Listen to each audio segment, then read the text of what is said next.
Good day mga kabaro, ayan. Meron na naman akong isi-share sa inyo na isang commemorative coin mga kabaro.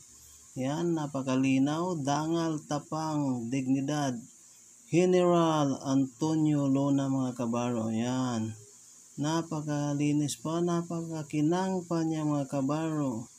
Itong commemorative coin na ito mga kabaro ay nirelease noong 2016 nung ika 150 years na birthday ni General Antonio Luna. 1866-2016 mga kabaro. So nirelease to noong 2016. Yan. Napakaganda pa niya mga kabaro. Yan o. 150 years. Yan. Wala pa siyang tama. Ayan, napakaganda pa niya. Ayan.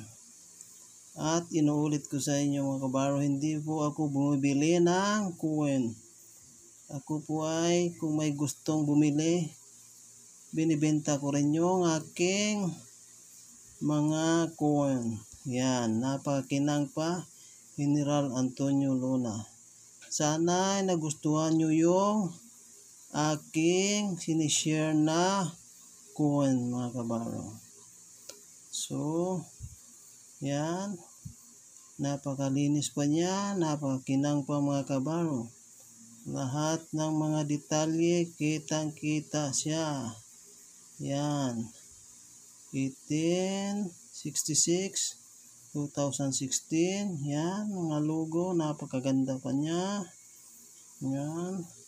Ang overs niya, napakaganda pa rin.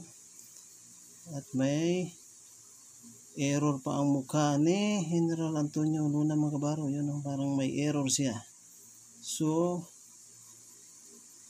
napakaganda pa niya. At ang alam ko nito ay sa lahat ng 10 piso, ito ang pinakamahal mga kabaro. Si General Antonio Luna. Yan. Yan mga kabaro.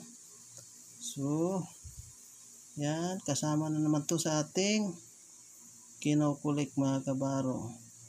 So, sana ay nagustuhan nyo itong pinakita ko sa inyo na commemorative coin na 150 years old ni General Antonio Luna mga kabaro.